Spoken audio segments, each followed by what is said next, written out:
Hello, everyone. Welcome to Bible Study Live with Connie and Friends. And we have one of my dearest friends on right now, Miss Debrian Poema.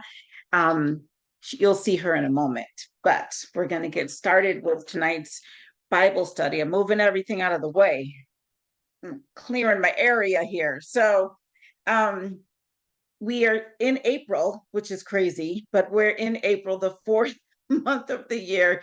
And so we're in a new series. We finished in March with Bad Girls, Rude Women.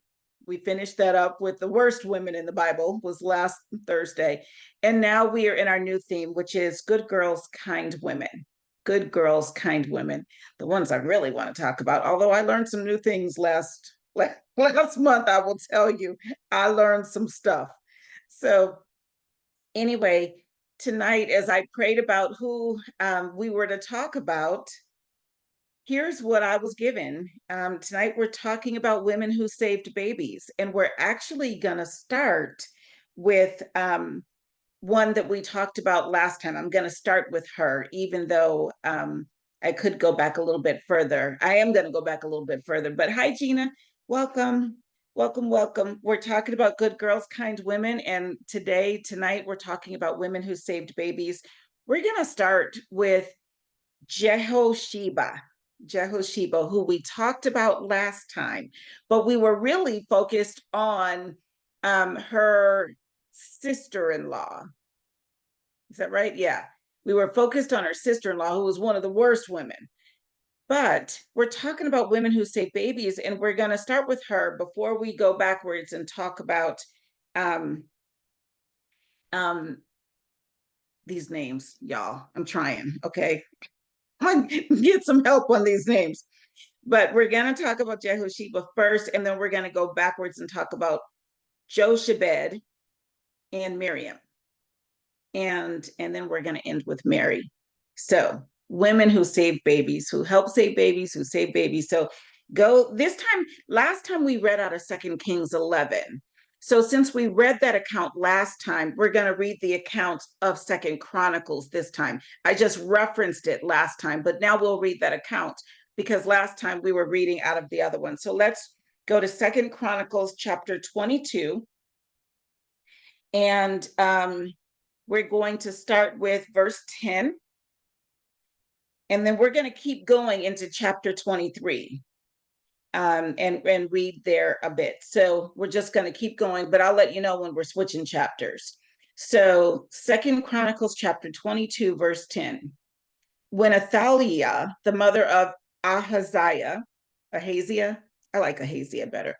When Athaliah, the mother of Ahaziah, saw that her son was dead, she proceeded to destroy the whole royal family of the house of Judah.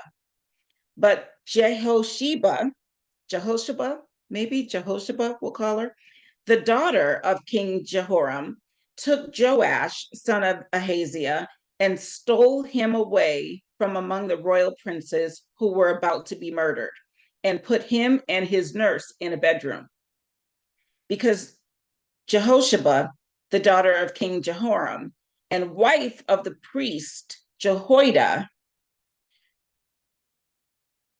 the daughter of King and wife of the priest Jehoiada, y'all, was Ahaziah's sister. So Jehosheba is wife of the priest Jehoiada. We're going to say Jehoiada. We're going to go with that. She's his wife. That's important to know. And she was Ahaziah's sister. So she hid the child from Athaliah so she could not kill him. He remained hidden with them at the temple of God for 6 years while Athaliah ruled the land. And of course, last time Debrian made the point that, she was queen mother. So she didn't want to lose her spot. So she did the thing. Let's keep going in chapter 23, verse 1. It says, in the 7th year, Jehoiada showed his strength. That's an interesting statement. That's powerful. Showed his strength in the 7th year. He made a covenant with the commanders of units of 100. Azariah, son of Jeroham, Ishmael, son of Jehohanan, Azariah, son of Obed, Messiah, son of Adiah, and Elishaphat, son of Zichri, a whole bunch of people. They went throughout Judah and gathered the Levites and the heads of Israelite families from all the towns. When they came to Jerusalem, the whole assembly made a covenant with the king at the temple of God. Jehoiada said to them, "The king's son shall reign, as the Lord promised concerning the descendants of David. Now, this is what you are to do. A third of you priests and Levites who are going on duty on the Sabbath are to keep watch at the doors. A third of you at the royal palace, and a third at the foundation gate, and all the others are to be in the courtyards of the temple of the Lord. No one is to enter the temple of the Lord except the priests and Levites on duty. They may enter because they are consecrated, but all the others are to observe the Lord's command not to enter. The Levites are to station themselves around the king, each with weapon in hand. Anyone who enters the temple is to be put to death. Stay close to the king wherever he goes." Excuse me. The Levites and all the men of Judah did just as Jehoiada the priest ordered. Each one took his men, those who were going on duty on the Sabbath and those who were going off duty, for Jehoiada the priest had not released any of the divisions. Then he gave the commanders of units of 100 the spears and the large and small shields that had belonged to King David and that were in the temple of God. He stationed all the men, each with his weapon in his hand, around the king, near the altar and the temple, from the south side to the north side of the temple. Jehoiada and his sons brought out the king's son and put the crown on him. They presented him with a copy of the covenant and proclaimed him king. They anointed him and shouted, "Long live the king!" When Athaliah heard the noise of the people running and cheering the king, she went to them at the temple of the Lord. She looked, and there was the king standing by his pillar at the entrance.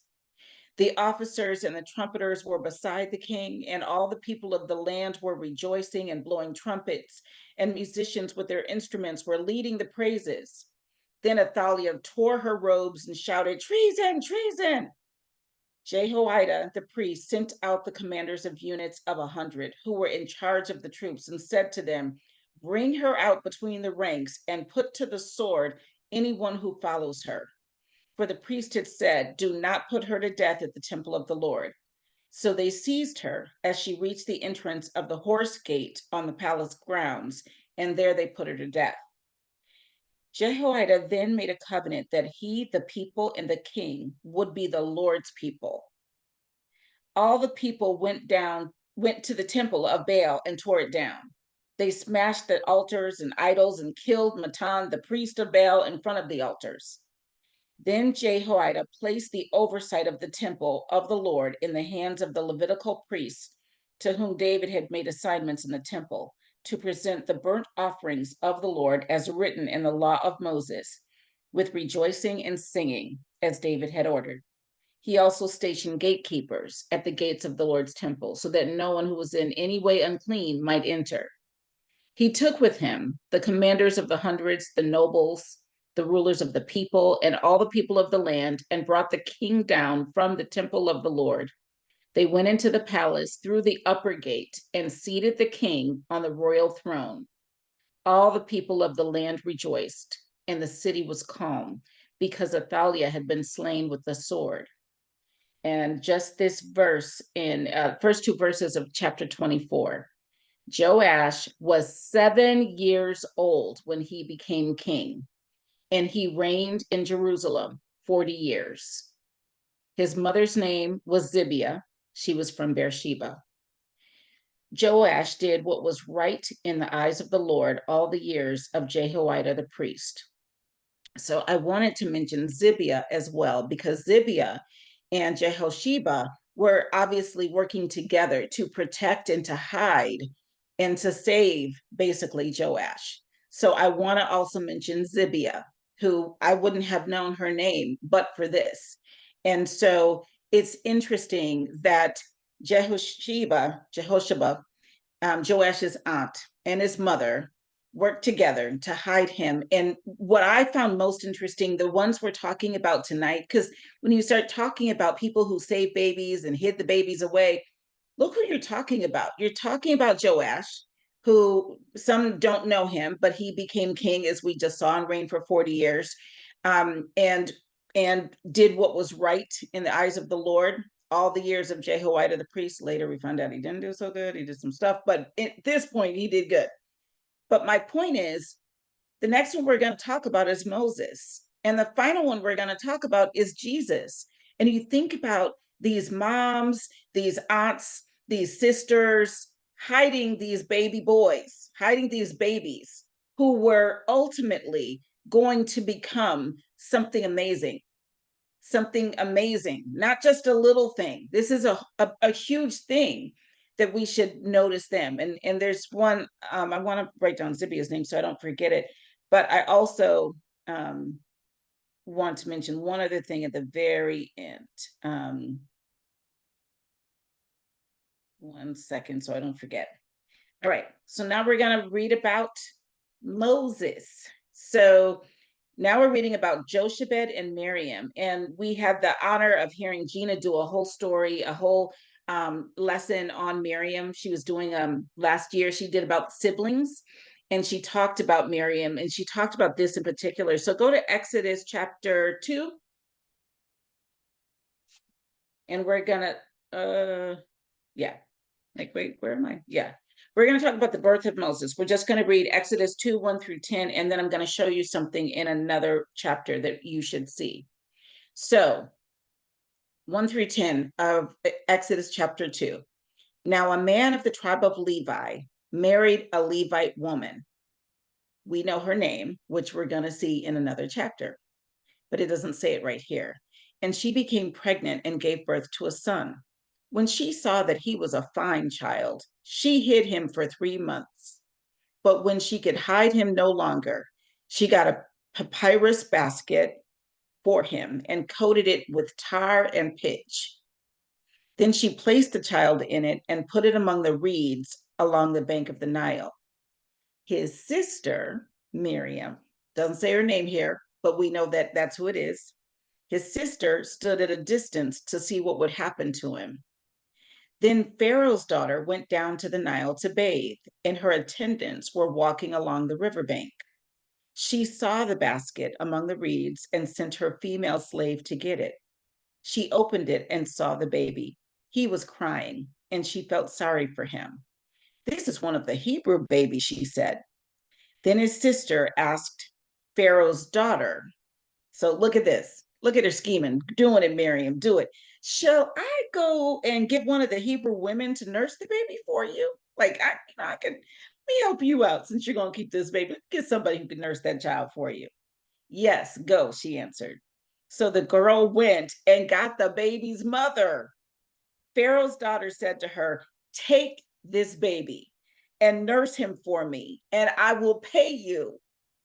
So the woman, who we now know is Jochebed, took the baby and nursed him. When the child grew older, we don't know how much older, it doesn't say right here, she took him to Pharaoh's daughter, and he became her son. She named him Moses, saying, I drew him out of the water. So you got a number of people there helping to save babies, kind women. You've got Jochebed, you've got Miriam, you've got Pharaoh's daughter, you've got Pharaoh's slave girl, one of her female slaves. You have all these women who are doing what's necessary to save this baby. And so I wanted to know where they showed the name of Jochebed. So I'm going to show you just so you have it. Go to Exodus 6. I'm going to skip around a little bit. We're going to start at verse 13. And it says, now the Lord spoke to Moses and Aaron about the Israelites and Pharaoh, king of Egypt, and he commanded them to bring the Israelites out of Egypt. Verse 14, these were the heads of their families. That's 14a, let's say. And then it mentions the sons of Reuben, the sons of Simeon, and then go to verse 16. These were the names of the sons of Levi. according to their records: Gershon, Kohath, and Merari. Levi lived 137 years. Skip to 18. The sons of Kohath, who was the second son, because it was Gershon, Kohath, and Merari. The sons of Kohath were Amram, Izhar, Hebron, and Uzziel. Kohath lived 133 years. Now go to verse 20. So we know that the sons of Kohath were Amram. That's the oldest. So verse 20 says, Amram married his father's sister, which it should be his aunt, but we're not going to go there, married his father's sister, Jochebed, who bore him Aaron and Moses. Amram lived 137 years. And look at verse 26. It was this Aaron and Moses to whom the Lord said, bring the Israelites out of Egypt by their divisions. So making sure that it's clear that we know here's the lineage, is these two that we're talking about. And they say it a couple of times. This is the line. And so you can see it in chapter 6 of Exodus. And that was Moses and all the people, all the women who made sure that Moses was saved. So that's that part. Now, finally, we are going to talk about Jesus. So we're going to start with Matthew. Matthew chapter 2, verse 1. Now, I want to talk about this a little bit. In Matthew and in other accounts, but specifically in Matthew, they're putting it all on Joseph did this and Joseph did that and Joseph did this and Joseph did. He had the dreams and all of that. But Mama was there, and it talks about Mama being there. So I'm talking about women who help save babies. So, you just had a baby and your husband says, get up, we got to go hide. Mama's got to do some work too. So I just want to call out Mary to say thank you, Mary, because we're talking about good girls and kind women. This is what she's also doing. So it's not to in any way diminish Joseph and his dreams and what he had to do and what he had to go through. Marrying a woman who was pregnant, taking it by faith, doing all things. God, run for your life. I know, Joseph. I'm sorry. We're going to get back to you. But I want you to think about it in the context of Mary for a moment. So verse 1 says, after Jesus was born in Bethlehem in Judea during the time of King Herod, Magi from the east came to Jerusalem and asked, where is the one who has been born King of the Jews? We saw his star when it rose and have come to worship him. When King Herod heard this, he was disturbed, and all Jerusalem with him. Everybody's mad. When he had called together all the people's chief priests and teachers of the law, he asked them where the Messiah was to be born. In Bethlehem in Judea, they replied, for this is what the prophet has written. But you, Bethlehem, in the land of Judah, are by no means least among the rulers of Judah, for out of you will come a ruler who will shepherd my people Israel. Then Herod called the Magi secretly and found out from them the exact time the star had appeared. He sent them to Bethlehem and said, go and search carefully for the child. As soon as you find him, report to me, so that I may too go and worship him. After they had heard the king, they went on their way, and the star they had seen when it rose went ahead of them until it stopped over the place where the child was. When they saw the star, they were overjoyed. On coming to the house, they saw the child with his mother, Mary, and they bowed down and worshiped him. Then they opened their treasures and presented him with gifts of gold, frankincense, and myrrh. And having been warned in a dream not to go back to Herod, they returned to their country by another route. When they had gone, an angel of the Lord appeared to Joseph in a dream. Get up, he said, take the child and his mother and escape to Egypt. Stay there until I tell you, for Herod is going to search for the child to kill him. So he got up, took the child and his mother during the night and left for Egypt. And I can only imagine she's nursing him. We know what it's like to have a newborn, y'all. And just imagine she's running, she's protecting her baby, running for their life, trying to get where they can be protected. They left for Egypt, where he stayed until the death of Herod. And so was fulfilled what the Lord had said through the prophet, "Out of Egypt I called my son." When Herod realized that he had been outwitted by the Magi, he was furious, and he gave orders to kill all the boys in Bethlehem and its vicinity who were 2 years old and under, in accordance with the time he had learned from the Magi. Then what was said through the prophet Jeremiah was fulfilled. "A voice is heard in Ramah, weeping in great mourning, Rachel weeping for her children and refusing to be comforted, because they are no more." After Herod died, an angel of the Lord appeared in a dream to Joseph in Egypt and said, "Get up, take the child and his mother, and go to the land of Israel, for those who were trying to take the child's life are dead." So he got up, took the child and his mother, and went to the land of Israel. But when he heard that Archelaus was reigning in Judea in place of his father Herod's son, Archelaus, he was afraid to go there. Having been warned in a dream, again, he withdrew to the district of Galilee, and he went and lived in a town called Nazareth.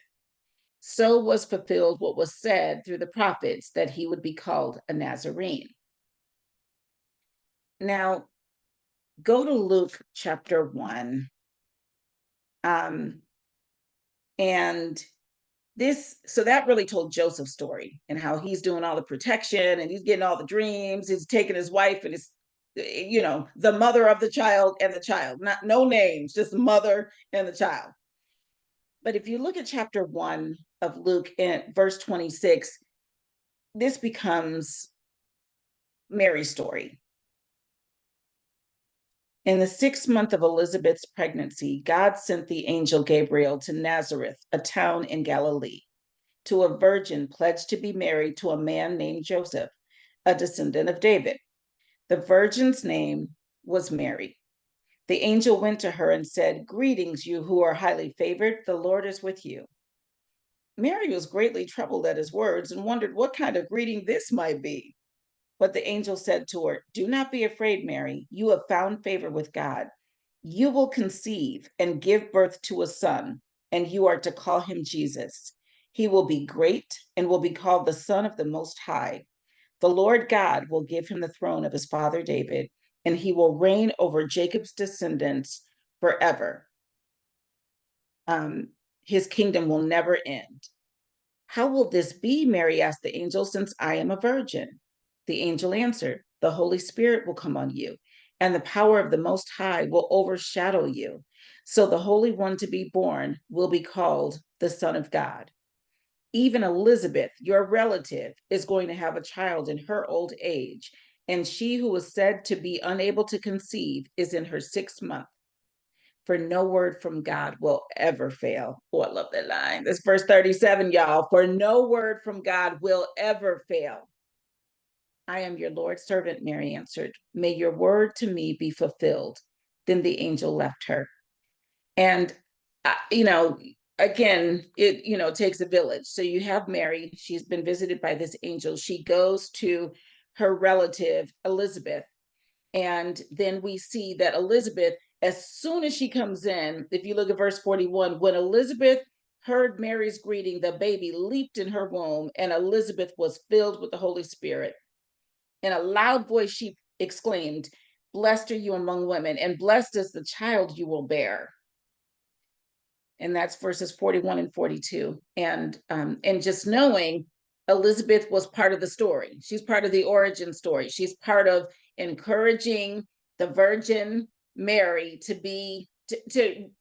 confirm God's word. We already know verse 37 said, "For no word from God will ever fail." We know it's not going to fail. But we also know sometimes it's hard to walk in faith. And so it was interesting that God also used Elizabeth to encourage Mary and help her be strong for what was about to happen. And then Mary breaks out into song, and it's beautiful. And you should read Mary's song in verses 46 through 56 of that same chapter. well, through 55. And then it says Mary stayed with Elizabeth for about 3 months and then returned home. So now she's good and pregnant. She is good and pregnant. And then he's born. Then Jesus is born in chapter 2 of Luke. And what's interesting is this is, him being wrapped in, giving birth. It's the Charlie Brown scene. It's the Charlie Brown scene, which I love. So, so it's Linus's scene when Jesus is born, and they're talking about what Christmas really is all about. And so, um, again, if you read all the way through chapter 2, you'll see that Mary is with him at all times, and people are coming up to her and prophesying over her and prophesying over Jesus. Like, oh my gosh, this is him. I can't believe it. This is too exciting. Like, look at verse 25 in Luke 2. Now there was a man in Jerusalem called Simeon who was righteous and devout. He was waiting for the consolation of Israel, and the Holy Spirit was on him. It had been revealed to him by the Holy Spirit that he would not die before he had seen the Lord's Messiah. Moved by the Spirit, he went into the temple courts. When the parents brought in the child Jesus to do for him what the custom of the law required, Simeon took him in his arms and praised God, saying, Sovereign Lord, as you have promised, you may now dismiss your servant in peace, for my eyes have seen your salvation, which you have prepared in the sight of all nations, a light for revelation to the Gentiles and the glory of your people Israel. The child's father and mother marveled at what was said about him. And then Anna, she also was very old. She was like 87, 84. Same thing. Coming up to them at that very moment in verse 38, she gave thanks to God and spoke about the child to all who were looking forward to the redemption of Jerusalem. And so Mary is looking at all this. She's protecting this child. She's with him. She, yes, Joseph had the dreams, and she had to take him, get him up when he was little and protect him and all of those things. And for those of you who either have been a mother or have helped care for kids, that protection piece, that for many mothers, I mean, there's some bad mothers out there, but in general, there's a lot to protecting a child. You don't want anything to happen to them. So when somebody says somebody's coming specifically to try to kill yours, like just the feeling you must have of saying, let me go and protect this child. What do I need to do? Where do I need to go? Having people take the child out of your arms and prophesy over him, and then saying, many hearts will a sword will pierce your own soul too. That there are going to be things going on with him that, it's going to be a lot. I can only imagine. But these women, Mary and Miriam and Jehosheba and Jochebed and Zibiah and Elizabeth and all of them just assigned to save these babies that were going to deliver people. They were going to become kings. They were going to deliver the Israelites. They were going to deliver, they were going to lead the Israelites out of Egypt. It's amazing. It's amazing. So when you think about good girls and kind women, women who have a purpose and were following that purpose, no matter how big it was, how hard it was, how fearful they might have been in protecting those children, they risked their very lives. You think about Jehosheba, she risked her life. It wasn't even her child, it was her nephew, but she risked her life to make sure that child would be saved so that he could become king. So anyway, that's what I have to share. The only other thing, I'm going to bring my sisters on screen. The only thing I was going to mention was I was thinking about, when I thought about women who saved babies, I was thinking about the women who brought the child to Solomon and said, she had a baby and it died in her sleep. So then she took mine, and they argued about whose it was. And Solomon was like, cut it in half. And the one bad woman, the evil one was like, yeah, do it. And the other one was like, no, just give her the baby. Do not kill the child. Give it to her. And he knew from that's really your child, because of that whole feeling of, there was not even a question. no, I don't want to see this child killed. And again, she saved a baby. She saved her own baby in that situation. She was willing to give her child up, as did Jochebed. She gave her child up to Pharaoh's daughter. So, and of course, we know Mary gave her child up as well. So, anyway, that's the first installment of Good Girls and Kind Women. What do y'all think? What do you have to say? Gina, your background is really pretty. You're welcome. I read those lips. They said thank you. They did. You know, you can choose to be a good girl, right? You can choose to do the right thing. But it's interesting how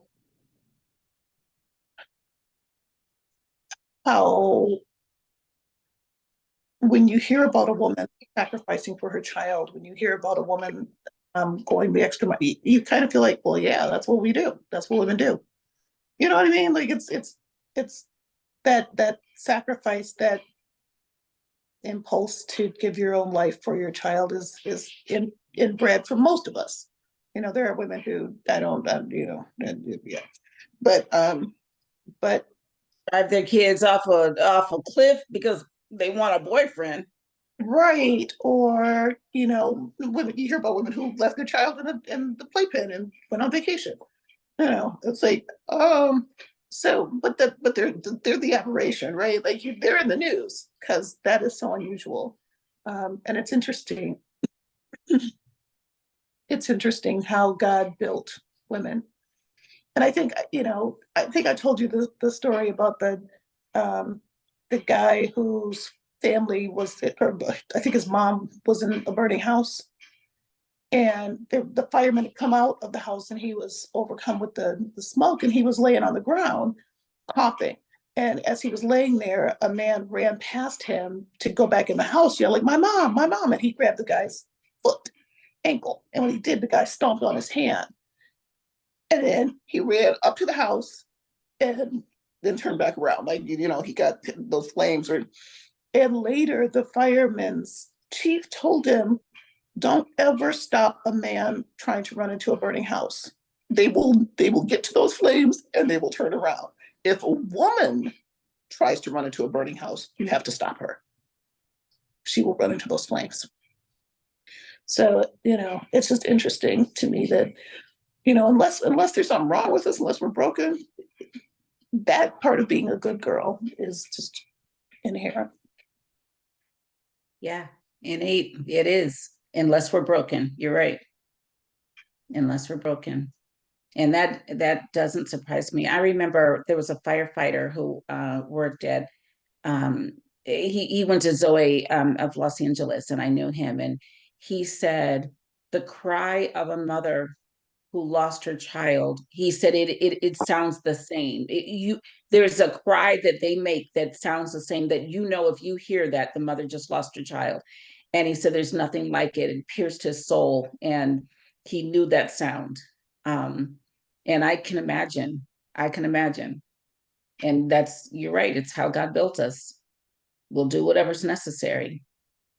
We'll do whatever's necessary for our babies, unless we're broken. So, like, whatever, who slept on hers and then tried to take the other woman's. Anyway, rolled over and crushed him. Dave Brian, what do you have to say over there?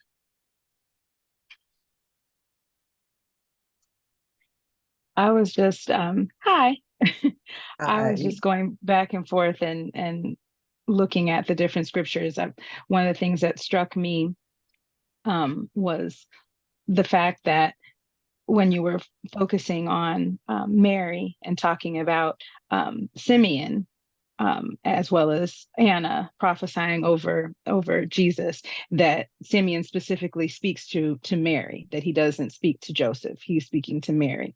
And thinking about also the angel coming to Mary in person, like she physically saw him and spoke to him, whereas Joseph's guidance and instruction only came while he was asleep.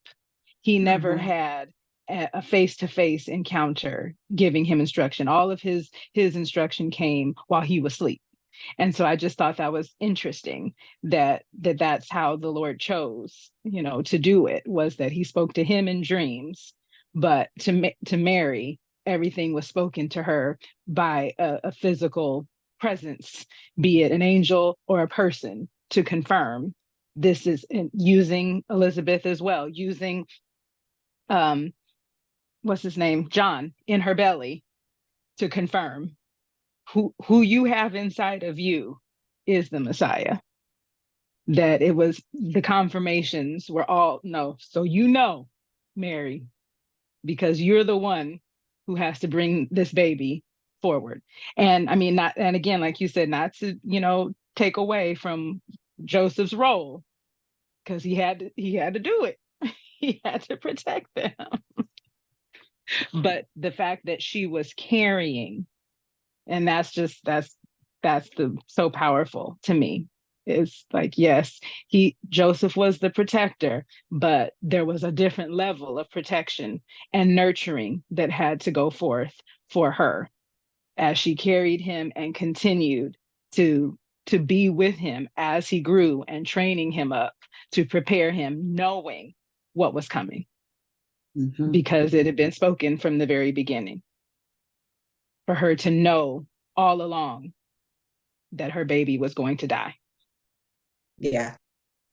Yep. Yeah. Yeah. Yeah. That I was reading that Simeon saying, this child is destined to cause the falling and rising of many in Israel, and to be a sign that will be spoken against, so that the thoughts of many hearts will be revealed, and a sword will pierce your own soul too. And you tell a mother that a sword is going to pierce her soul as it relates to her child, that means one thing. And yeah.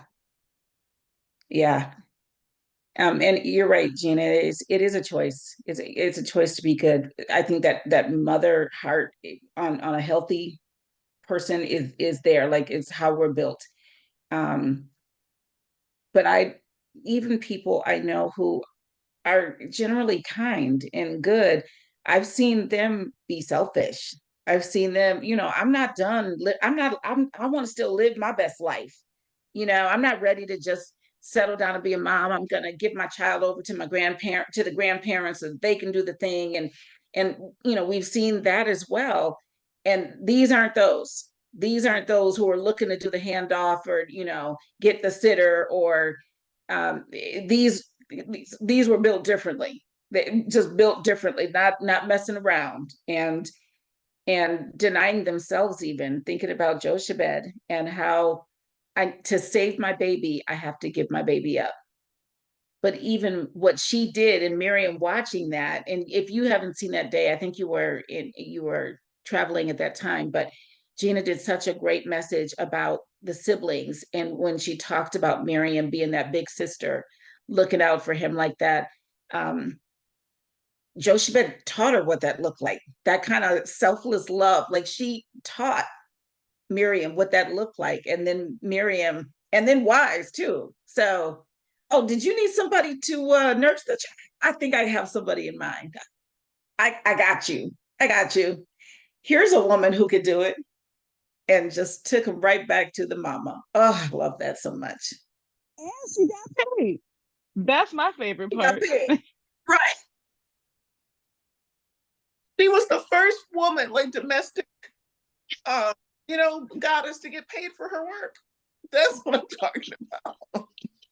Yes. Love it. Love it. Anyway, so good. So, but I will tell you, up until last week, I didn't know Jehosheba. And I knew about Moses's mom, but I didn't know her name was Jochebed. So I didn't know from last week, I didn't recognize that, because we hadn't read it out of Chronicles. I didn't know about Zibiah.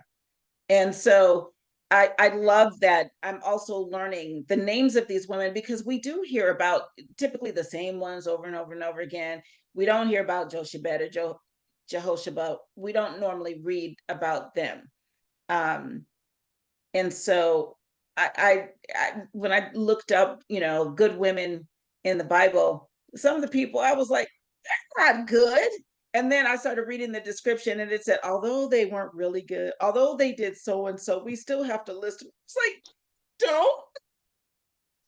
But so anyway, there were several that stood out to me, but then just seeing as I looked at the names and the stories, how it literally just all came together. And I was like, oh, wait a second.